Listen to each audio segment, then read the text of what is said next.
మరలా పోతుంది, తెచ్చుకుంటున్నా మరలా పోతుంది, తెచ్చుకుంటున్నా మరలా పోతుంది. తెస్తాం మాత్రం కాదు, ప్రేమిస్తున్నా అంటే దేవుడు ఈరోజు నువ్వు ఎవరు ఏంటి అన్నీ ఎరిగి కూడా నిన్ను ప్రేమిస్తున్నాడు. నువ్వు చేసింది చేయబోయేది అన్నీ తెలిసి కూడా ప్రేమిస్తున్నాడు. కానీ నువ్వేమాత్రం మారతావేమో అని అవకాశం ఇస్తున్నాడు. ఈరోజు దేవుడు ప్రేమమయుడు, నీకు ప్రేమను చూపిస్తాడు. జ్ఞాపకం చేసుకో. రెండో మాట చూస్తేనండి, ఎక్కడ మాట చదువుదామా? యేసు ప్రభు వారు శిలువలో పలికిన రెండవ మాట, లూకాసు వార్త 24వ అధ్యాయము 42 మరియు 43 వచనాలు. ఆయనను చూచి యేసు, నీవు నీ రాజ్యములోనికి వచ్చునప్పుడు నన్ను జ్ఞాపకము చేసుకొనమనెను. అందుకాయన వానితో, నేడు నీవు నాతో కూడా పరదేశులో ఉండు అని నిశ్చయముగా నీతో చెప్పుచున్నానెను. ద ఆర్డర్ ఎవరికి తెలియదు. ఏ మాట ఫస్ట్, ఏ మాట సెకండ్, ఏ మాట థర్డ్, ఏ మాట నోబడి నోస్. బికాస్ ఒక్కొక్క సువార్తలో ఒక్కొక్కరు రాసు. కానీ పీపుల్ ఈరోజు దాని మీద వాదన కన్నా ఆయన ఏం మాట్లాడేది ముఖ్యం. అవునా? ఏం మాట్లాడాడు అంతే ముఖ్యం. అక్కడ చూస్తున్నాము ఆ సిలువ పైన అందరూ ఆయనను అవమానపరుస్తాం. ఊరు బయట ఆయనను వెంబడించి ఏడ్చిన వారు ఒక గ్రూప్ అన్నారు, హేళన చేసేవారు ఎక్కువ మంది ఉన్నారు. చూసి సేవలో నేను నేర్చుకుంటాను ఎప్పుడు, దేవుని ప్రజలు దేవుని గణపరిచేవారు ఒకవైపు ఉంటారు, దేవుని దూషించేవారు చాలామంది ఉంటారు. ఒక సేవకుడిగా నేను ముందు నిలబడేటప్పుడు ఐ ఫేస్ ద లాట్. ఇంతమంది దేవుని గణపరిచేవారు ఉన్నారు. కానీ ఇదే పట్టణంలో క్రీస్తుని అవమానపరిచి దూషించి దూషణ చేసేవారు ఎంతోమంది ఉన్నారు. But then looking at both, చాలాసార్లు we behave out of our lines. And ఈరోజు క్రైస్తవత్వం కూడా అలాంటి కార్యం చేసినప్పుడు అవమానంగా కనబడుతుంది. ఇదిగో పలానా చేశారంట, మనం కూడా వెళ్ళి పలానా చేసేద్దాం. ఇదిగో పలానా చర్చని దాడి చేశారంట, మనం కూడా వెళ్ళి దాడి చేద్దాం. మనకేంటి పవర్ లేదా? మనకేంటి శక్తి లేదా? మనతో యూనిటీ లేదా? ఒరే పిచ్చోడా, ఏం మాట్లాడుతున్నారా? బికాజ్ యేసు ప్రభు ఈరోజు అంటే అదే మాట చెప్తాడు. నేను చేసేదేంటి, నాకు శక్తి లేక పిలుస్తే దిగుతారు lesions of angels, 12 lesions of angels వచ్చారా ఊడ్చిపడతారు. ఒక్క దోత చాలు ఒక రాత్రికి 1,85,000 పీపుల్ని చంపింది. నేను పిలుస్తే నా తండ్రి ఇట్లా పంపిస్తాడు, ఊడ్చిపడేస్తాను. నేను చెప్పట్లే. నీకేమో శక్తి లేకుండా నువ్వేమో పెద్ద చేసేద్దాం చూపిస్తున్నావు. యేసు ప్రభు సిలువ పైన వేలాడేటప్పుడు అందరూ అవమానపరుస్తున్నారంటే హీస్ క్వైట్ లవ్. ఎందుకంటే చివరికి ప్రేమ జయిస్తుందండి. కంటికి కన్ను, పంటికి పన్ను కాదు. నాకు నోరు ఉంది కాబట్టి నేను మాట్లాడతాను, నాకు నోరు ఉంది కాబట్టి నేను మాట్లాడతాను. No no no no no. ఇల్లు అవనే, బయట అవనే, ఎక్కడ అవనే, జీవితంలో ప్రేమే జయిస్తుంది. It is not trying to prove who is right and wrong. Proving will not win love.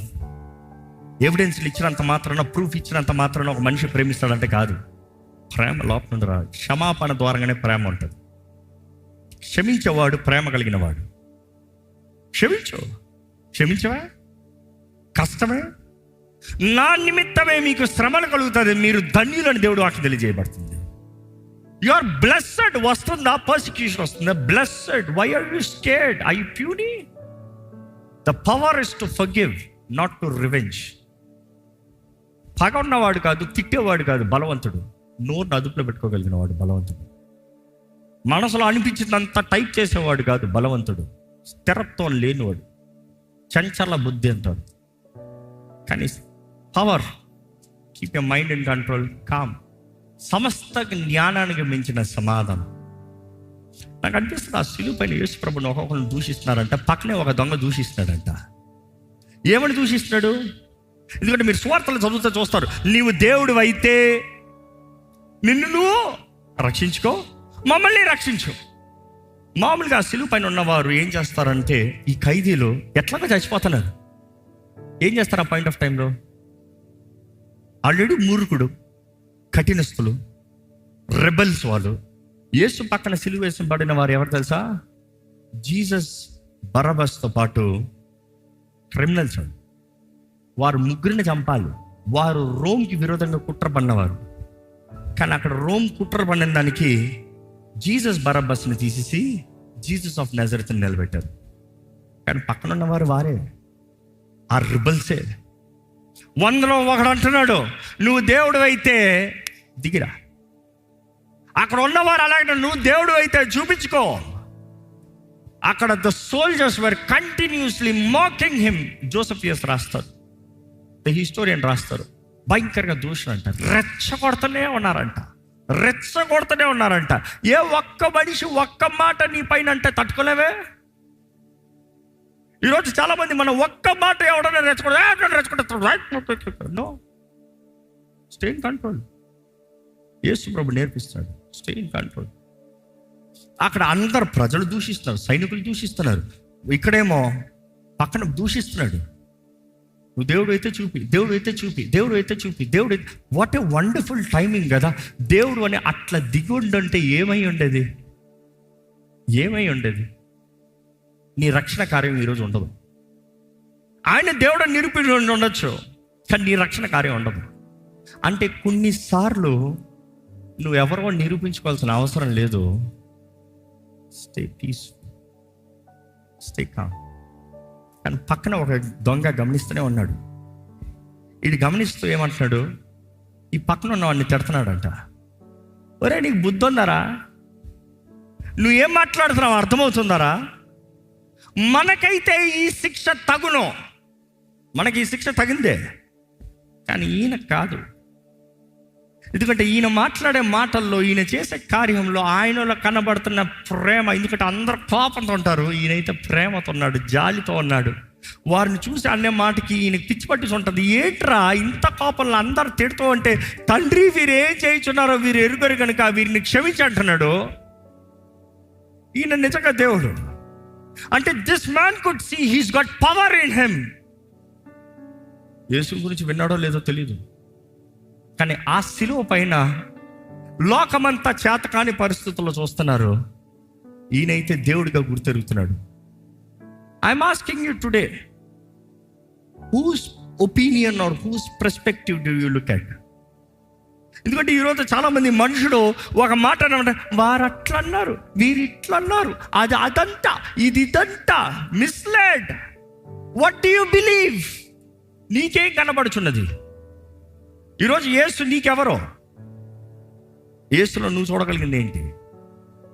ఈ దొంగ అడుగుతున్నాడు, అయ్యా నీ రాజ్యము, నీకు రాజ్యం ఉంది. Is talking, is a king.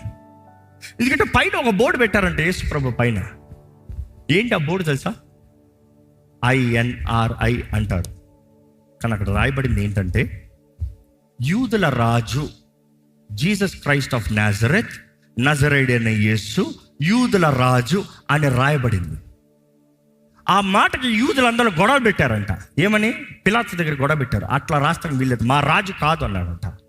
పిలాతు తెక్కోడు, చాలా కఠినుడు. నేను రాసిందే నువ్వు ఏమైనా చేసుకోపో, అట్లా వదిలేసాడు. ఆ మాటకి ఈ దొంగ చూస్తున్నాడు, యూదుల రాజు, ఈయనకి రాజ్యం ఉంది అంటే మెస్సయ్య. లెక్క ప్రకారం ఈయనెవరు? యూదుడే. అరే ఈయనరా మెస్సయ్య, ఈయనరా రాజు. ఎందుకంటే పిలాతు దగ్గర చెప్తాము, నేను అడిగితే తండ్రిని అడిగితే దేవుడు తండ్రి నాకు దూతలు పంపిస్తాడన్నమాట ఈయన అనలే. కానీ ఈయన గ్రహించుకుంటున్నాడు, నీకు రాజ్యం ఉందయ్యా, నీ రాజ్యంతో నువ్వు వచ్చినప్పుడు అంటే తిరిగి వస్తాడు అని ఈయన తెలుసు. ఎవరు చెప్పారు సువార్త అక్కడ? ఎవరు బోధించారు లేఖనాలు అక్కడ? ఆయన చేతకాని వ్యక్తిగా కనబడుతున్నాడేమో, కానీ ఈయన గ్రహించుకోగలుగుతున్నాడు, ఈయన దేవుడు, ఈయన రాజు, ఈయన తిరిగి వస్తాడు. ఈయన రాజ్యంలో వచ్చేటప్పుడు నన్ను జ్ఞాపకం చేసుకోవా? What a wise man, I would say. Wise man does not need hours and days and years of preaching. Few hours next to him, యేసుని చూస్తూ చెప్పగలుగుతున్నాడు, ఈయన రక్షకుడు. ఆయన అడుగుతున్నాడు, యేసు నీ రాజ్యంతో నువ్వు వచ్చినప్పుడు నన్ను జ్ఞాపకం చేసుకున్న వెంటనే యేసు ప్రభు మాట చూడండి. చూసి యేసు ప్రభు అంటున్నాడు, జ్ఞాపకం చేసుకో అన్న వెంటనే అక్కడ ఆ మాట చూస్తే ఆమెన్. ఆమెన్ అన్న మాటకు అర్థం ఏంటి? సత్యం. Truly. Truly is the right English word.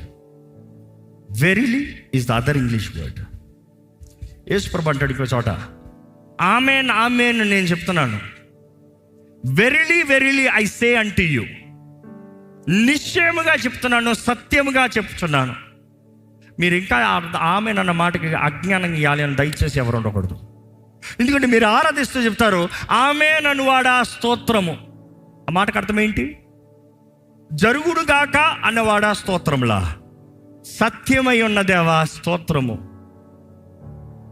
నిత్య నివాసి సత్య స్వరూపి నిజమైన దేవుడివయ్యా నువ్వయ్యా, నీకు స్తోత్రం. సో ఇక్కడ ఈ దొంగ నీ రాజ్యంలో నన్ను జ్ఞాపకం చేసుకున్నాడంటే నిజముగా, తప్పకుండా, నిశ్చయముగా, అది అర్థం. ఆమేన్. ఆయన ఆ మాట చెప్తాము కూడా మరలా ఆయన చెప్పినట్టు చెప్తాం కాదు, ఊపిరి తీయాలి. ఒక్కొక్క మాటకి లంగ్స్లో ఊపిరి తీయాలి. ఆ ఊపిరి తీసాడని చెప్తాము, నేడు నీవు నాతో కూడా పరదేశిలో ఉంటావు. పరదేశం ఎక్కడుంది?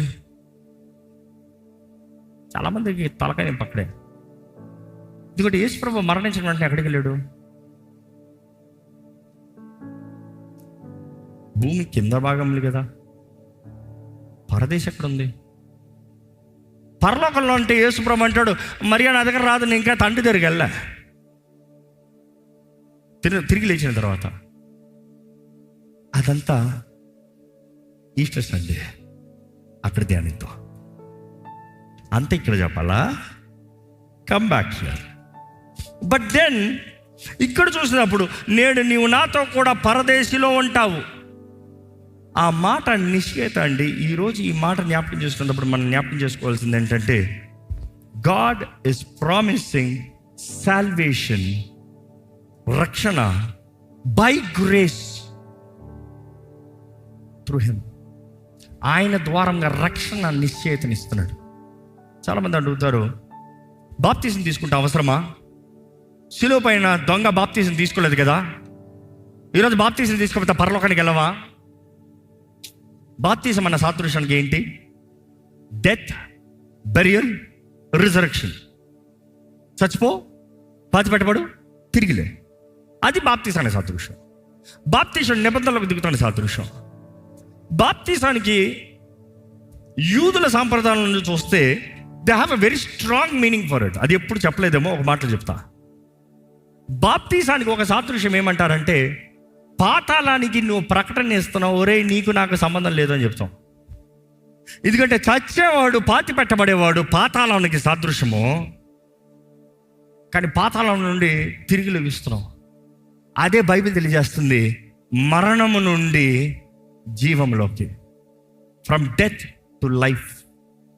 ఈరోజు మిమ్మల్ని అడుగుతా, మరణం నుండి జీవంలోకి ట్రాన్స్ఫర్ అయ్యారా? అట్లా చూడకండి నా మొహం. బాప్తీసం తీసుకున్నారా? అది అర్థం. ఎందుకంటే మరణం నుండి జీవంలోకి వెళ్ళారా అంటే బ్యాడ్ చూస్తున్నారు. బాప్తీసం తీసుకున్నారా అంటే ఎస్ అంటున్నారు. బాప్తీసం తీసుకున్న వారు చేతులు ఎత్తి హల్లెలూయా చెప్తారా? మీరందరూ జీవనంలోకి వచ్చిన వారు. మీ బాప్తీస కార్యక్రమంలో మీరు చెప్పింది ఏంటి తెలుసా? ఓయ్ పాతాళమా, నా లెక్క నీ లెక్కలో లేదు, ఐఎమ్ అవుట్ ఆఫ్ ఇట్, నీకు నా మీద అధికారం లేదు, నేను నీ దగ్గర చేరను, నీ దగ్గర రాను, నేను నీ బుక్లో లేను. నా పేరు ఎక్కడ రాయబడుతుంది? జీవ గ్రంథంలో. అకౌంట్ మారిపోయింది, ట్రాన్స్ఫర్ అయిపోయింది. నాకు ఇక్కడ నుండి అక్కడికి ట్రాన్స్ఫర్ అయింది. But then let's come back. అక్కడ దొంగ అనుకుని చూడండి, ఆ శిలువ పైన నుండి దిగుండుంటే ఏం చేసి ఉండేవాడు? శిష్యులతో పాటు వెళ్ళి ఉండేవాడు, బాప్తీసం తప్పకుండా తీసుకుని ఉండేవాడు. ఎందుకంటే చాలామంది అనుకుంటారు బాప్తీసం ఎప్పుడు ప్రారంభమైంది? అపోస్తల కార్యాల్లో కాదు, ఆ పరిశుద్ధాత్ముడు దిగి వచ్చిన పెంతెకొస్తు దినమున కాదు. బాప్తీసం ఇచ్చే యోహాను దగ్గర ప్రారంభమైంది. కానీ యేసు ప్రభు శిష్యులు కూడా బాప్తీసం ఇచ్చినట్లుగా వాక్యంలో ఉంది తెలుసా? His disciples gave baptisms. ఆయన సిలువ ఎక్కుతానికి ముందే బాప్తీసం. రక్షించేవాడు ఇదిగో జీవగ్రంథంలో రా. But here is the thing, ఈరోజు ఎంతోమంది అజ్ఞానంలో బాప్తీసం అక్కర్లేదు. ఈరోజు ఈ రకమైన బోధన ఉంది, బాప్తీసం అక్కర్లేదు, తప్పకుండా నువ్వు మరణ పడకలో కోమాలో ఉన్నావు, ఇంకా చచ్చిపోబోతున్నావు, ఇంకా హాస్పిటల్ నుండి బయటికి రావు, నీకు బాప్తిజం అక్కర్లే. హాస్పిటల్లో బెడ్ మీద నుంచి పోతున్నావా, ప్రభుని సొంత రక్షణగా అంగీకరిస్తున్నావా, నిశ్చయంగా జీవగ్రంథంలో నీ పేరు రాయబడుతుంది, no doubt.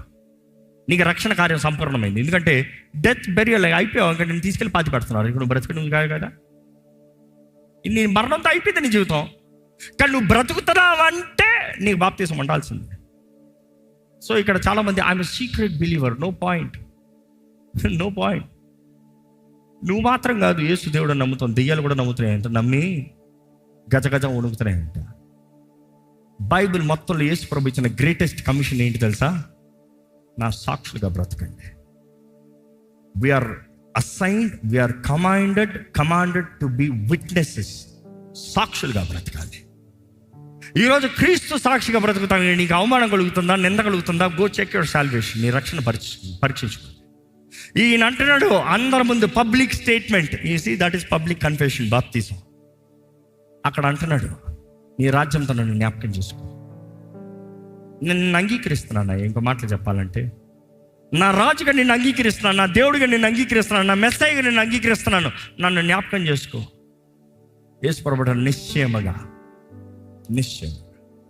Surely, verily, truly, ఆమేన్ ఉంటాం. దేవుని అట్లా చూస్తానండి. క్రీస్తు ద్వారంగా, ఆయన ప్రేమ ద్వారంగా మనమందరికీ ఈరోజు రక్షణ ఉంది. ఈ పాట విందాం అలాగే.